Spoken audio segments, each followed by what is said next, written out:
Отважное спасение на реке становится приключением, которое меняет их жизнь, когда Сара и Майк замечают что-то необычное в бурлящей реке Блэкстоун. Они и не подозревали, что их шокирующее открытие приведет их к тому, что они столкнутся лицом к лицу с собственной смертностью. Рев реки Блэкстоун наполнил уши Сары, когда она прижалась к илистому берегу, ее сердце бешено колотилось в груди. Рядом с ней Майк тяжело дышал. Его обычная бравада сменилась выражением мрачной решимости. Им только что удалось спастись от бушующего течения, которое едва не столкнуло их каяки с валуном, но осознание того, насколько близко они были к катастрофе, все еще не давало им покоя. Вглядываясь в бурлящие воды, Сара заметила странный мешок, плавающий среди обломков и крутящихся водоворотов. Сначала она не придала этому особого значения, посчитав, что это просто еще один мусор, унесенный потоком. Но затем ее внимание привлек слабый звук, едва различимый за шумом воды. Он был низким и приглушенным, но безошибочно узнаваемым. Слабое, жалобное хныканье. Сара повернулась и посмотрела на Майка широко раскрытыми от удивления глазами. Он встретился с ней взглядом. Выражение его лица было таким же, как у нее. Он тоже услышал это, несмотря на оглушительный шум бушующих потоков. Они оба огляделись, пытаясь определить источник звука. Пока их взгляды метались между рекой и друг другом, их осенило леденящее душу осознание. Хныканье стало почти неслышным, по мере того, как мешок уносило все дальше вниз по течению, быстро увлекаемый неумолимым течением. Связь была очевидна. Звук доносился из мешка. Майк, Сара ахнула. Ее голос был напряжен от волнения. «Мешок, там что-то живое». Однако Майк был настроен скептически, и ему нужно было убедиться в этом самому. Поэтому через долю секунды он начал действовать. Он выскочил из каяка и помчался вдоль берега реки, не отставая от быстро движущегося мешка. Пока Майк мчался, его слух был напряжен из-за рева воды. С каждым шагом его разум путался, пытаясь осмыслить услышанное. «Этого не может быть», — пробормотал он, прерывисто дыша. Но теперь это было невозможно отрицать. Жалобные звуки действительно доносились из мешка. Время, казалось, замедлилось, пока Майк бежал. Его мысли неслись еще быстрее, чем его ноги. Что это могло быть за животное? Щенок? Котенок? А может, это было что-то дикое, лисенок или енот? В его голове проносились разные варианты, каждый из которых был более душераздирающим, чем предыдущий. На краткий, безумный миг Майк подумал о том, чтобы броситься в бушующий поток. Желание спасти то беспомощное существо, которое было заперто в этом мешке, было непреодолимым. Но как только эта мысль пришла ему в голову, он понял, что это было бы самоубийством. Течение, которое чуть не унесло их каяки, в одно мгновение унесло бы и его. Пока он бежал, из глубин его сознания поднимался мрачный вопрос. Кто мог это сделать? Что за человек был бы настолько жесток, чтобы бросить живое существо в разлившуюся реку? Эта мысль заставила его кровь вскипеть, придав сил для отчаянного бега. Как раз в тот момент, когда казалось, что мешок навсегда унесет безжалостное течение, удача изменила все. Русло реки слегка изогнулось, и мешок подплыл ближе к той стороне берега, где находился Майк. Его сердце подпрыгнуло. Возможно, это был его единственный шанс, но шанс этот был мучительно мал. Майк увидел, что впереди берег реки резко обрывается, переходя в более крутой участок, за которым он не сможет последовать. Сейчас или никогда. Собрав все силы, которые еще оставались в его горящих ногах, Майк поднатужился. Преодолев последние несколько шагов, он вытянул руку, широко растопырив пальцы, в отчаянии пытаясь дотянуться до мешка. На мгновение ему показалось, что он у него в руках. Он почти ощутил кончиками пальцев грубую ткань мешковины. Но затем, как это ни жестоко, течение усилилось. Мешок выскользнул всего в нескольких миллиметрах от его руки. «Нет, Майк!» — закричал, его голос был полон разочарования и безысходности. Он резко остановился на краю берега, беспомощно наблюдая, как мешок уносит все дальше вниз по течению, а хныканье снова становится тише. «Ее! Сара!» — закричал он сдавленным от отчаяния голосом. «Возьми каяк! Мы должны поймать его!» В этот момент все прежние страхи Сары испарились. Она не задумывалась ни об опасности, ни о бушующем течении. Ее единственной мыслью было о беспомощном существе, запертом в этом мешке и борющемся за свою жизнь в безжалостной реке. Она решительно кивнула и побежала к их брошенному каяку. На бегу она мысленно возвращалась к тому, как они оказались в этой опасной ситуации. В ее голове промелькнуло воспоминание об их недавнем разговоре дома, наполненном энтузиазмом Майка и ее собственным нежеланием. Ранее в то утро Сара поймала себя на том, что страстно возражает против идеи своего парня покататься на байдарках по реке Блэкстоун. Река, обычно спокойная, сегодня была совсем другой.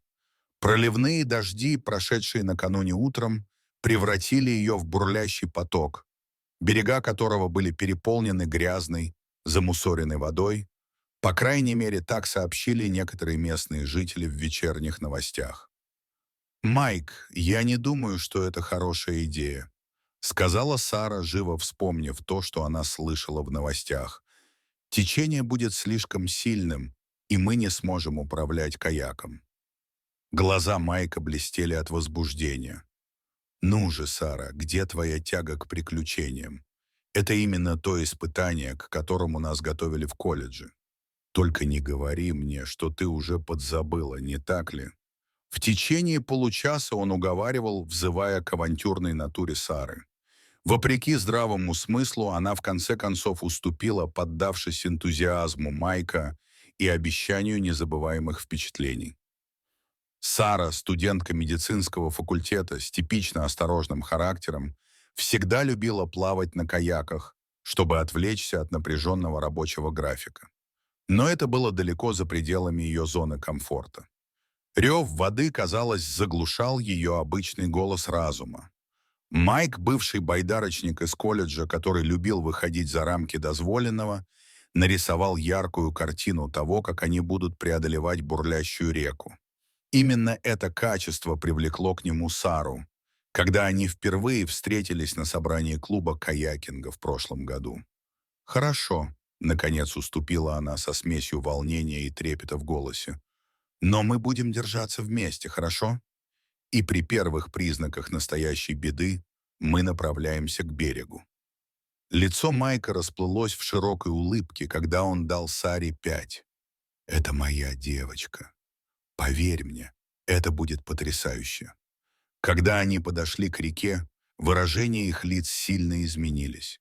Саре казалось абсурдным, что Майк может сохранять улыбку на лице и по-прежнему заниматься каякингом, несмотря на бушующие волны перед ними. «Майк, я не думаю, что это хорошая идея», — в очередной раз сказала Сара, с опаской глядя на бурлящую реку. «Течение кажется слишком сильным». «Поверь мне, мы справимся», — сказал Майк, помогая ей надеть спасательный жилет. Едва они оттолкнулись от берега, как Сара осознала истинную силу течения. Оно схватило их каяк, как живое существо, и потащило вниз по течению с угрожающей скоростью. Обломки проносились мимо, угрожая в любой момент перевернуть их. «Майк!» — крикнула она сквозь рев воды. «Это уже слишком, нам нужно выбираться». Они боролись с течением, напрягая мышцы, пытаясь плыть к берегу. Река. Это была проигранная битва. Река, казалось, была полна решимости удержать их в своих объятиях. Теперь, когда Сара столкнула свой каяк обратно в предательскую воду, ее сердце бешено колотилось, когда она направляла каяк к тому месту, где Майк находился в бурлящей реке. Он опустился на уровень пояса и добрался до каяка, ухватился за борт, чтобы еще больше стабилизировать его, и одним плавным движением запрыгнул на борт. Как только Майк устроился в каяке, его и Сару подхватило мощное течение. Течение реки гнало их вперед с пугающей скоростью, превращая их спасательную операцию в захватывающую дух гонку.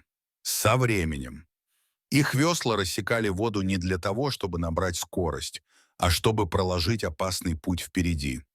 Пенящаяся вода была усеяна острыми камнями, образуя естественную полосу препятствий. Сара, стоявшая в передней части каяка, выкрикивала указания. «Поворачивай направо! Нет, теперь налево!» Ее голос с трудом перекрикивал рев реки. Майк отреагировал мгновенно. Его мышцы напряглись, когда он вел их каяк через лабиринт каменных образований. Несмотря на непосредственную опасность, в голове у Майка роились вопросы. Когда вода немного успокоилась, он повернулся к Саре, зная, что ее исследования в области биологии животных могут дать некоторые важные сведения. «Сара!» — крикнул он. «Даже если мешок плавает, может ли то, что внутри, все еще быть в опасности?» Сара, постоянно высматривая глазами очередное препятствие, задумалась над вопросом. «Да», — она крикнула в ответ. «Внутрь может просачиваться вода, и есть риск переохлаждения, плюс удар о камни может повредить ее». «Как ты думаешь, сколько это продлится?» — настойчиво спросил Майк. Сара покачала головой, выражение ее лица было мрачным. «Трудно сказать, может быть, минуты, самое большее час. Это зависит от того, сколько воздуха в мешке и насколько холодная вода». Эта информация только укрепила их решимость. Они сосредоточились на управлении каяком, используя скорость течения в своих интересах. Теперь мешок был уже в поле зрения, подпрыгивая на стремнине впереди них. Он петлял между скалами, иногда исчезая за волнами, но через несколько мгновений появлялся снова. Когда они приблизились к мешку, возникла новая проблема. То самое течение, которое толкало их вперед, теперь грозило унести их мимо цели. Сара, стоявшая на носу каяка, приготовилась к захвату. «Готовы?» Майк окликнул ее сзади. Сара кивнула и протянула дрожащие руки, когда они приблизились к мешку. Ее пальцы коснулись грубого влажного узла на верхней части мешка. На мгновение в ней вспыхнула надежда, но затем мешок ударился о частично погруженный в воду камень, и он не смог дотянуться до него. «Нет!» — Сара вскрикнула от досады. Она наклонилась еще ниже, вытянув руку до предела. На этот раз ее пальцы нащупали опору на ткани, но когда она попыталась подтянуть ее поближе, каяк опасно накренился. Вода перехлестнула через борт, и на мгновение показалось, что они вот-вот перевернутся. Майк быстро перенес свой вес, стабилизируя каяк. Когда каяк выровнялся, Сара откинулась назад, переводя дыхание. Мешок снова вырвался у них из рук и поплыл впереди. На мгновение их охватило отчаяние. Риск казался слишком большим, шансы были не в их пользу.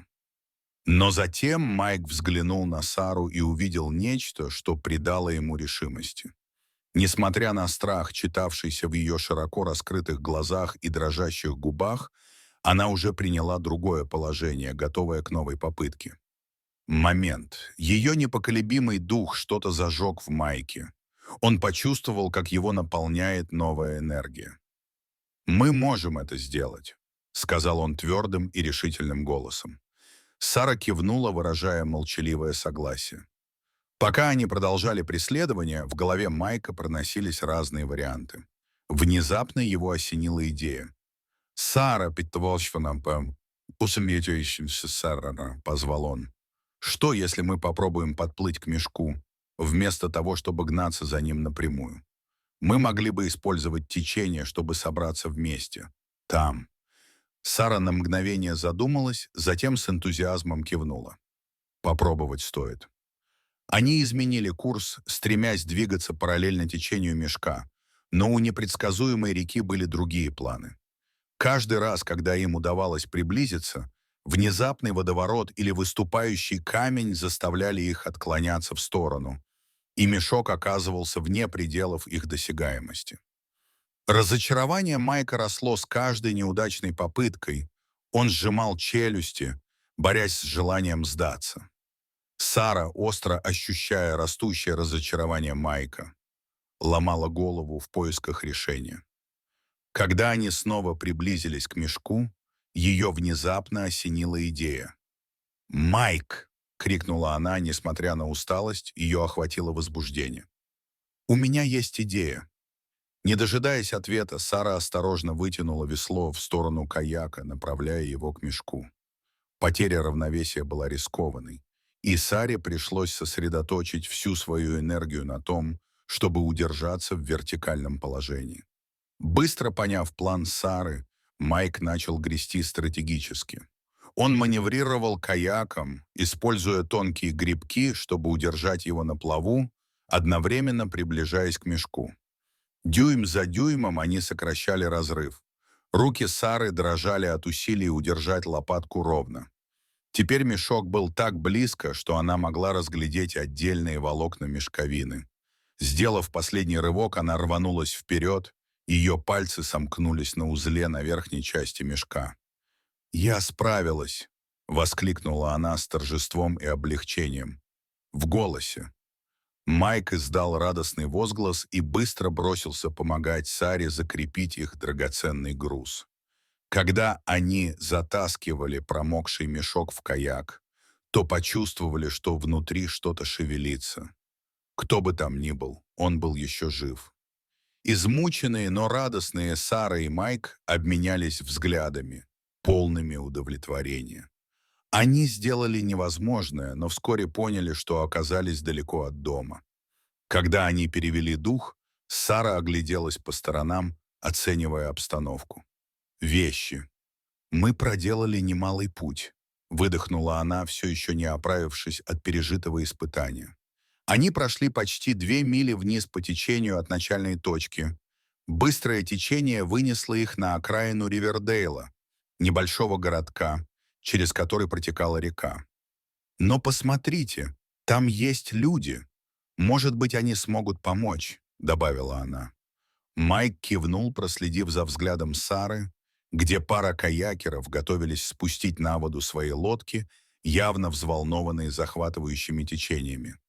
«Давайте сначала посмотрим, ради чего мы рисковали своими шеями», — сказал он, и в его голосе слышалась смесь любопытства и опасения. Руки Сары дрожали, когда она осторожно развязывала узел.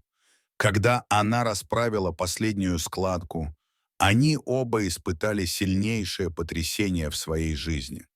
На поросший травой берег вывалились 6 крошечных мокрых свертков меха. Новорожденные щенки все еще с плотно закрытыми глазами извивались и слабо скулили на открытом воздухе.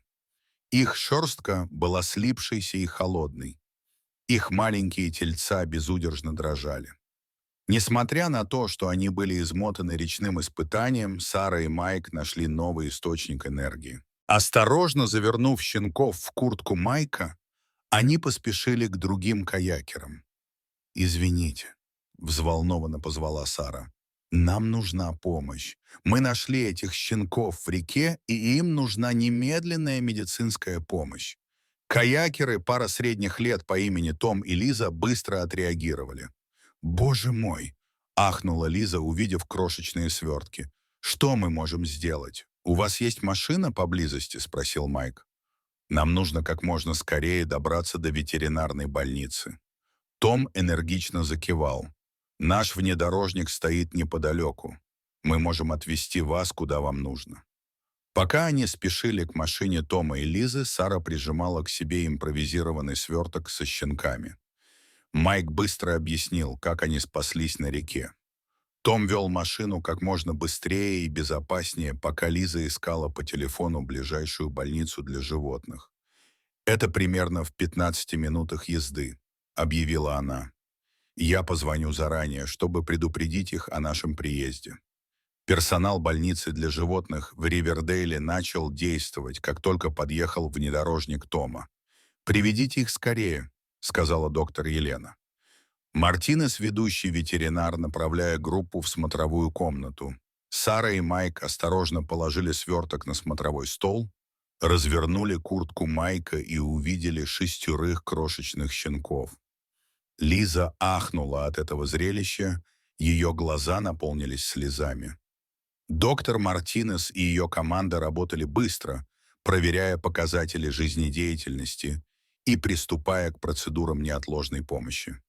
«У них переохлаждение и обезвоживание», — объявила она напряженным, но профессиональным голосом. «Нам нужно постепенно согревать их и вводить в них немного жидкости». После нескольких часов ожидания с новой парой, Томом и Лизой, доктор Мартинес, наконец вышел из процедурного кабинета с хорошими новостями. Сара прижалась к Майку, напряжение этого дня наконец-то сказалось на ней. Лиза шагнула вперед и успокаивающе положила руку Саре на плечо. «Вы обе герои», — тихо сказала она. «Без вас у этих малышей не было бы ни единого шанса». Майк покачал головой. «Мы просто поступили так, как поступил бы любой на их месте». Когда адреналин, вызванный спасением, начал спадать, Сара и Майк поняли, что им все еще нужно забрать свою машину с места старта более чем в 2 милях вверх по течению. «О, нет», — простонала Сара. «Нашу машину, как мы собираемся возвращаться?» Лиза тут же подхватила. «Не беспокойся об этом. Мы с Томом можем отвезти тебя обратно к твоей машине. Это самое малое, что мы можем сделать после того, что вам пришлось пережить сегодня». Во время обратной поездки к месту старта пары начали сближаться из-за общего интереса к каякингу. Когда они подъехали к первоначальному месту запуска, в поле зрения появилась их машина. Приятное зрелище после событий этого дня. Том остановился рядом с ней, и Сара с Майком вышли, испытывая смесь усталости и облегчения. «Жизнь. Большое спасибо вам обоим», — сказала Сара, обнимая Лизу и пожимая руку Тому. «Мы не смогли бы спасти этих щенков без вашей помощи». «Мы просто рады, что смогли помочь», — ответил Том. «Пожалуйста, держите нас в курсе того, как идут дела с щенками. И если вам что-нибудь понадобится, пожалуйста, не стесняйтесь, звоните».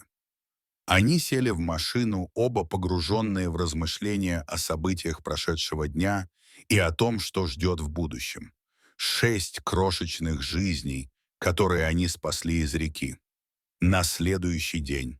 В середине дня Сара и Майк еще раз посетили клинику. И как? Когда доктор Мартинес появилась в поле зрения, широкая улыбка на ее лице сказала им все, что им нужно было знать о состоянии щенков. «У них все получится», — объявила ветеринар, подойдя ближе. «Все 6, они замерзли и обезвожены, но они бойцы. По нашим оценкам, им около 7 дней от роду».